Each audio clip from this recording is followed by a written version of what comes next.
Revanth CM అయ్యాక గడ్డపార పట్టుకుని తిరుగుతున్నారు అన్నారు తెలంగాణ బీజేపీ అధ్యక్షుడు రామచంద్ర. 2 ఏళ్లలో రాష్ట్రంలోని అనేక చోట్ల పేదల ఇళ్లు కూల్చారు అన్నారు. అయితే రేవంత్ గడ్డపార పట్టుకుని తిరుగుతూ ఉంటే మరి బీజేపీ ఏం చేస్తోంది అని ప్రశ్నించింది బీఆర్ఎస్. వారు ముఖ్యమంత్రి అయినప్పటి నుంచి ఆయన చేతిలో గడ్డపార, మిగతా మంత్రుల చేతిలో పారలు పట్టుకొని ఎక్కడ ఏ బీద వాళ్ళని కూలగొట్టాలి, వాళ్ళ ఇల్లు కూలగొట్టాలి అనే ఆలోచనతోనే బయలుదేరారు. ముఖ్యమంత్రి గాంగనే మొదలుపెట్టింది హైడ్రాతోని బీద వాళ్ళ ఇల్లు కూలగొట్టడానికి. దాని తర్వాత మూసి పక్కన ఉండి ఇల్లు కూలగొట్టడం మొదలుపెట్టారు. మొన్న ఖమ్మంలో వెలుగుమెట్లలో మొత్తం కూడా పక్కా ఇళ్లను కూలగొట్టడం జరిగింది.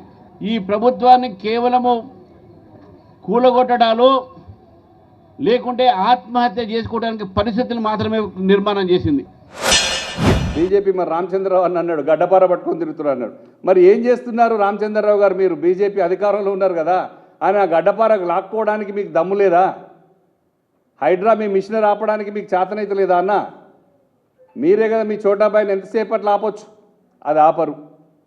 మీ పని మీరు చేస్తున్నారు, ఆయన పగలగొట్టే కానీ ఆయన చేస్తున్నాడు.